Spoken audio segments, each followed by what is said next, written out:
It's Archie Slaymaker for International Box News. I'm joined by Sean O'Hagan for the first time actually on our channel. But how have you been, Sean? Well, we've been busy. We've been busy with boxing matters. And we've been busy with outside boxing matters as well, family matters and everything else. Well, a couple of new grandkids on the way. Congratulations. So I'd say 7 or 8 we've already got. I don't know if it's 7 or 8, but we've got a few. Anyway, yeah, no, I've been alright, been very good. How have been training down at the gym? Obviously, you've got Josh Warrington defending his title on December the 10th in Leeds. Maxi obviously still waiting for a fight for news, and Reece Mould obviously fighting in a few weeks. But how has preparations been going? To be honest with you, Reece had a bit of a disappointment, didn't he, where his opponent, Ahmed Gaz, pulled out of the IBO and English. Yeah, well, an English title fight and an IBO intercontinental or international, yeah. So that was a bit of a disappointment for Reece. He's not really at double green, but he's picked himself back up, and that fight's been rearranged for February, if I'm not mistaken.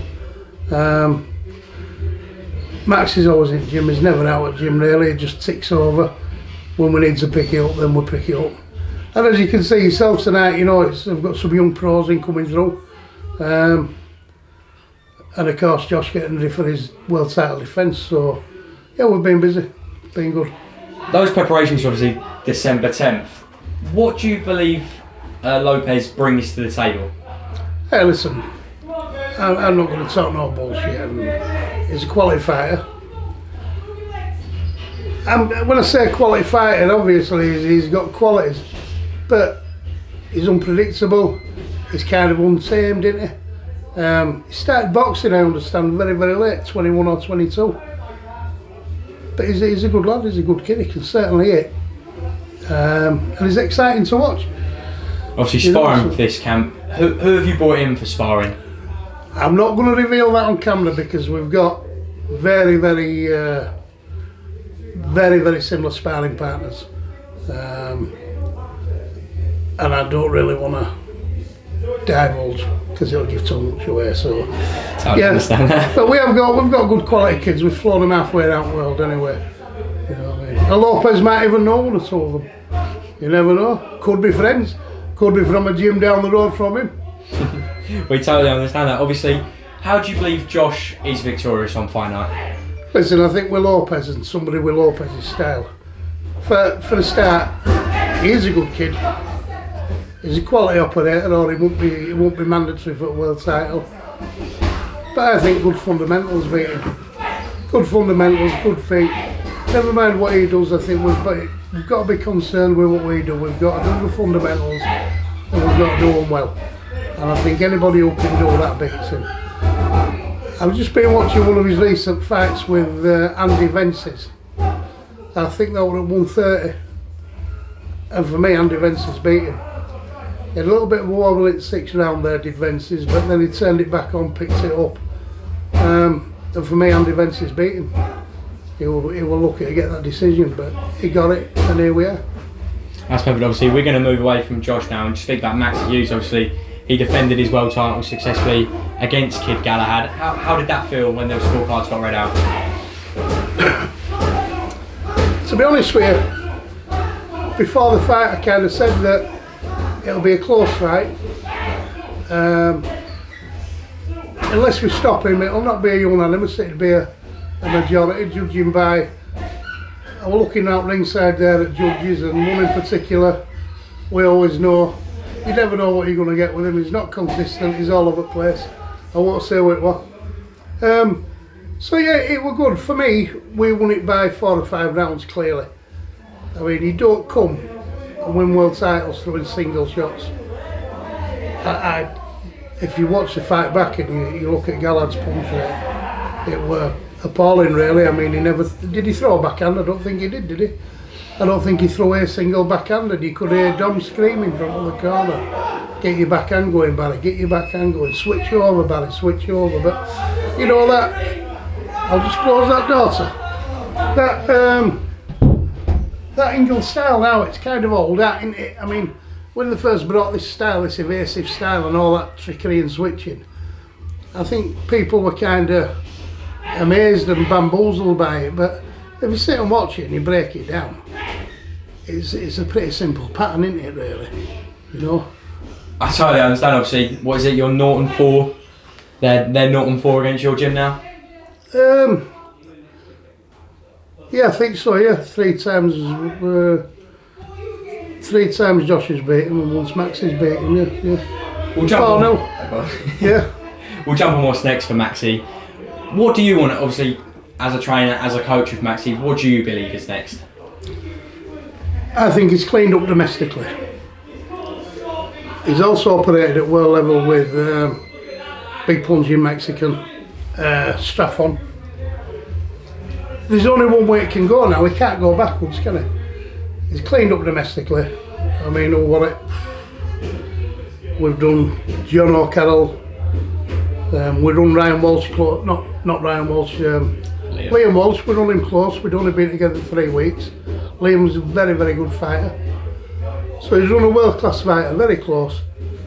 He beat his brother, we beat Ireland for British, we beat John O'Carroll, we beat Giovanni Straffon, we beat Gallard, I think I missed somebody out. Anyway, it don't matter about that. There's only one way it can go now, and that's onto the big stage. I mean, you get people saying,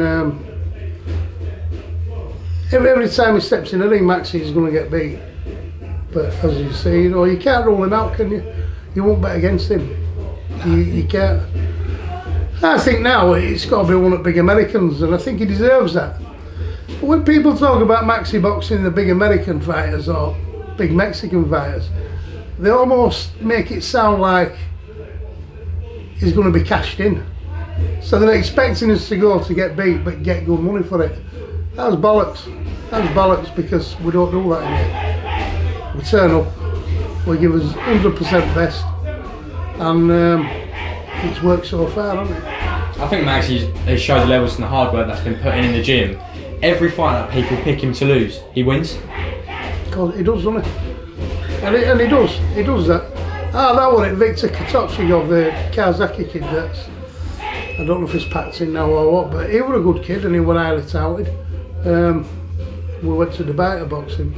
So yeah, we've kind of done it. He's done everything that's been asked of him, and I think now he deserves a shot on the big stage now, whether it's Garcia or if somebody like Aney wanted to, you know, it's a big statement, but if he wanted to take what he thinks would be an easy defence, then we'd do that.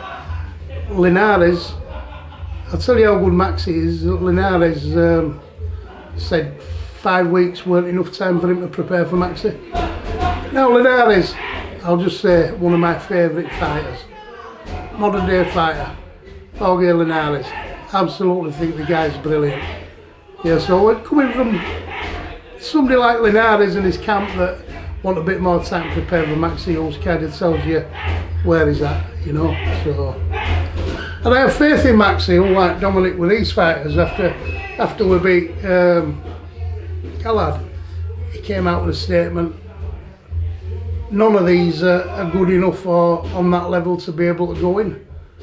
Well, that just shows you what faith you've got in your fighters, doesn't it? Because I think mine are. I think Maxi is. I feel like you would put Maxi in with the majority of people in the division, and it just shows the confidence as well. Yeah, cool. You've got to have that, haven't you? If you're in boxing, there's no point going into boxing and not believing in yourself, is there? I mean, it's you've got to believe in yourself. You've got to believe in your fighters, haven't you? That's correct. Obviously, we're going to jump across now. There was a bit of speculation. I don't know if you saw it, that Joel Casimiro come down the gym. Can you just confirm if he is training or if he's not? No, he's not training here. We've got somebody here who looks like him. But he did come in. He came in one night. He came in with a big entourage with him. Did a couple of rounds of pads with one of my other trainers. But to be honest, when we were doing a little bit of pads, he blew out after 3 or 4 rounds, and the guy was supposed to be in shape for a world title fight. But I don't think it's not for him up here. Like, you know, you see, it's a very, very close-knit outfit, you know what I mean? Maybe a mistake by myself, you'd have been straight into big money, wouldn't you, with him? But you know what, I'm not bothered about money, really. You know, how much do you need? It's one of them where, this to me, I've done it long enough without being paid. So money now I'm not bothered about. My mortgage is paid off, I don't owe anybody else. I ain't bothered now. Just plod away, don't we? Do it for enjoyment, you know. That's great. Obviously, just by coming in, it's the first time we've actually been into the gym. It's like one big family in here. Like everyone gets on, and you can tell the morale in the gym, and everyone believes in each other. It is really good to see. We've just come from Mark Tibbs' gym, and it is more or less the same. It's just one big family. It's a good gym, is Max. Some good fighters. I mean, his record speaks for itself, doesn't it? So yeah, I like Mark and that outfit down there. They're all good lads, you know what I mean? And lasses. Can't be sexist, can we? So yeah, it is all right up here. I mean, I've got a bit of help now. All the trainers are in there. As you can see, there's no bosses, there's no gaffers, there's no egos. They're just on with business. You can hear them from here, can't you? Shouting and barking and carrying on like. But they're all working hard. Pretty sure that's Reece. Yeah, it's like sounds like a guard dog, doesn't it? He's eating bags out there, isn't he? Sounds like a guard dog. What's that there? Just the last one, Sean, before you're going to rummage through Maxi's tickets. What is the best advice that you've ever been given as a boxing trainer? I don't just think as a boxing trainer. I think the best piece of advice I've ever been given, and I've stuck by this, don't believe, note what you read. Don't believe, note what you hear, and only believe half of what you fucking see, and you won't go far wrong in anything you do. That's my bit of advice. I think that's the best way to end the interview. Thank you for Sean Hageman talking to International It's been a pleasure. Thank you. Thank you, mate. Appreciate that. No worries.